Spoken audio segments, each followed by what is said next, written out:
안녕하세요. 형광펜 성경이 제공하는 성경 공부, 오늘은 역대상 11장입니다.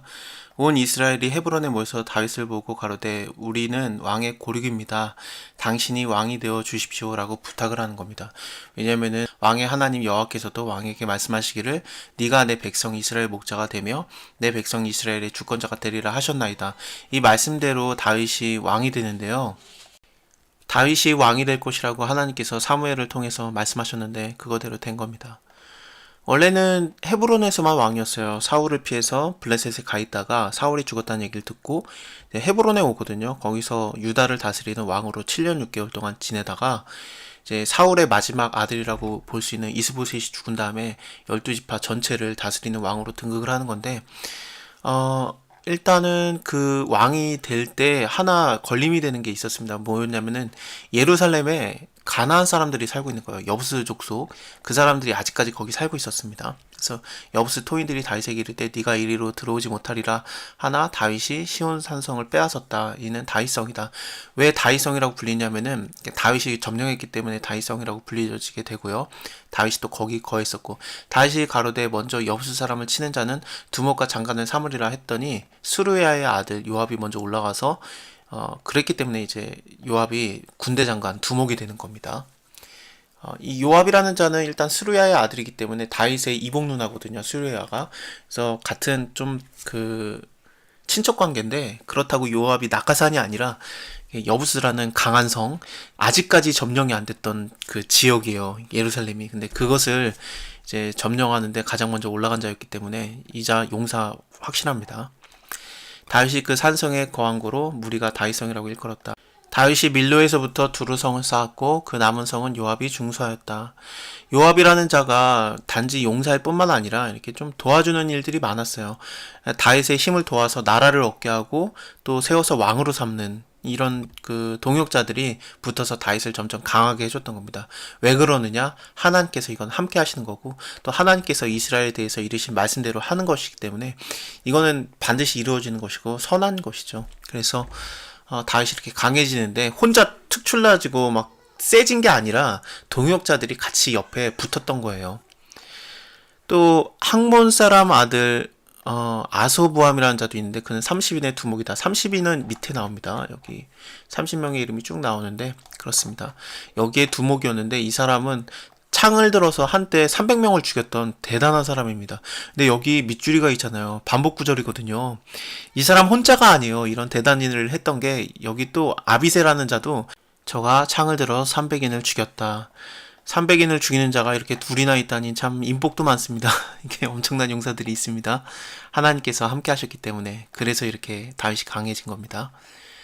도도의 아들 엘르아살이라는 자가 있는데 그도 세 용사 중에 하나였습니다. 저가 바스 담밈에서 다윗과 함께 하였더니 블레셋 사람이 그곳에 모여와서 치니 거기 보리가 많이 난 밭이었더라.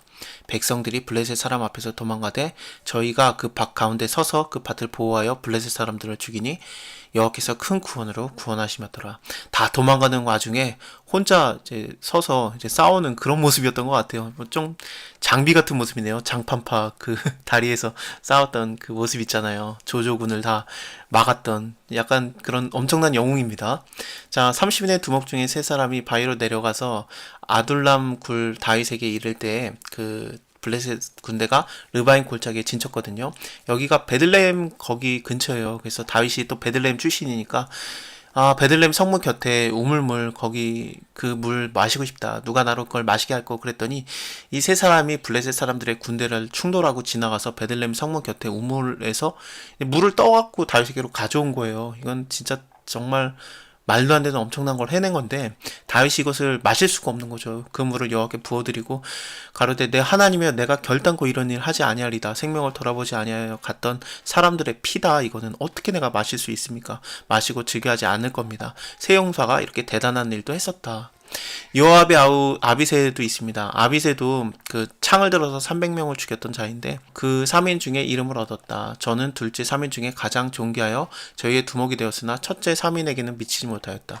그러니까 첫째 3인 엄청난 새 용사가 있고 유비관우 장비 막 그런 느낌입니다. 그리고 또 3명이 있는 거예요. 그래서 이게 괜찮은 그 인물들이 있는 겁니다. 이 사람들도 대단해요. 여기 보시면은 갑스엘 용사의 손자 여호야다의 아들 분하야는 호용한 일을 행하는 자라. 저가 모압 아리엘의 아들 둘을 죽였고, 또 눈이 올 때 함정에 내려가서 한 사자를 죽였고, 또 장대한 애굽 사람을 죽였는데 그 키가 5규빗이다. 5규빗이면은 한 규빗이 45cm니까 대충 50cm로 잡고 5, 25, 2m 50 정도 되는 자죠. 그래서 그 사람과 싸웠는데 그 손에 든 창이 배틀채 같았다. 저가 막대기를 가지고 가서 이제 애굽 사람의 손에서 창을 빼앗아다가 그 창으로 죽였다. 마치 그 다윗이 골리앗을 죽였을 때 그 모습이 굉장히 연상이 되는 겁니다. 그 다윗도 그 물맷돌 갖고 가가지고 죽이잖아요. 근데 이제 골리앗이 네가 나를 막대기로 갖고 나오느냐 하면서 막 이렇게 저주하잖아요. 어떤 사람들은 다윗이 골리앗하고 싸울 때 그 물맷돌을 갖고 나간 것을 골리앗이 몰랐다. 그게 막대기인 줄 알았다. 그러니까 기습을 당한 거다. 그렇게 생각하는 분들이 있는데 절대 그렇지 않습니다. 그때 당시에 물맷돌이 군대 무기로 굉장히 알려져 있었어요. 그래서 사사기도 보면은 물맷돌을 잘 던지는 자들이 나옵니다. 그래서 그것을 비밀병기였다고 보는 것은 좀 무리가 있습니다. 하나님께서 그걸 다 이기게 하신 거죠. 그러니까 그 물맷돌이 골리앗의 이마에 박히매라고 수동태형으로 나오잖아요. 하나님이 이기게 한 겁니다. 그래서 그의 골리앗의 칼을 뺏어서 이제 그 골리앗의 머리를 치거든요. 그렇게 죽이는데 마찬가지로 이 사람도 애굽 사람의 손에서 창을 뺏어서 그 창으로 죽이는 다윗과 골리앗의 싸움이 많이 연상이 되는 그런 모습입니다. 여호야다의 아들 분하야가 이런 일을 행하였으므로 세 용사 중에서 이름을 얻었다. 30인보다는 귀하지만 첫 3명보다는 귀하지 못하다. 다윗이 저를 세워서 시대장으로 세웠다. 그리고 30인의 용사들의 이름이 거론이 되는데 이 중에서 첫 번째로 나오는 게 아사헬이네요. 요압의 아우 아사헬은 굉장히 다리가 빠른 자였어요. 그래서 아브넬을 쫓아가다가 죽습니다. 아브넬은 사울의 군대 장관이었고 또 그 이스보셋을 왕으로 삼은 실질적인 그 힘 있는 자였거든요. 이 사람이 다윗에게 평화협정을 맺으러 왔었어요. 그래서 이거 이스라엘의 모든 지파 내가 다 당신 다윗에게 넘기겠습니다. 그랬더니 다윗이 그래 알았다 그랬는데, 그리고 이제 아브넬이 돌아가는 길이었는데 요압이 그 얘기를 나중에 알고 쫓아가요. 그래서 죽입니다. 다윗이 그것 때문에 난리가 났었죠. 너 이거 평화협정 맺으러 온 사람인데 죽인 거니까 무죄한 자의 피를 흘리게 했다. 이거 나는 상관없다. 이 피값 다 네가 받아라 그러면서 저주의 저주를 막 다 하거든요. 그래서 이스라엘 사람들로 하여금 평화협정을 맺으러 온 아브넬을 죽인 게 다윗이 시켜서 한 게 아니라 요압이 한 일이다. 왜냐하면 아사엘을 아브넬이 죽였었기 때문이다. 그것을 알게 합니다. 어쨌든 그런 일이 있었습니다. 도도의 아들 엘하난이라는 자도 있는데 도도라는 사람이 참 대단하네요. 왜냐면 여기 위에도 도도의 아들 엘르아살이 있잖아요. 이 사람도 굉장한 사람이었다라고 3명 중에 1명이었죠. 그 사람에 대해서도 나왔었는데 또 다른 아들이 이제 30명의 용사 중에 하나입니다.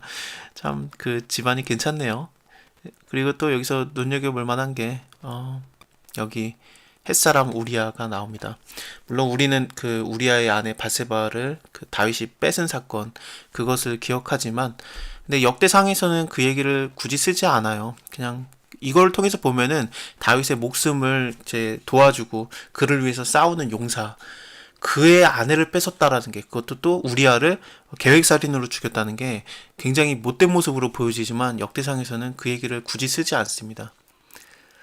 그게 어떻게 보면 하나님의 시각이 아닌가 싶어요. 하나님께서는 우리의 죄를 만약에 하나님께서 우리의 죄를 용서하시면은 그냥 아예 기억도 안 하시는 하나님이시다. 이렇게 좀 은혜의 하나님의 시각이다라고 보는 게 좀 괜찮지 않을까 싶습니다. 물론 그 죄가 사라지겠습니까만 어쨌든 예수님께서 그 죄를 다 사해 주시면은 하나님께서 그거 그냥 다 넘어가시는 겁니다. 참 좋으신 하나님이네요. 자, 오늘은 여기까지 보고요. 다음에 다윗의 얘기를 계속 이어서 보겠습니다. 감사합니다. 다음에 뵐게요.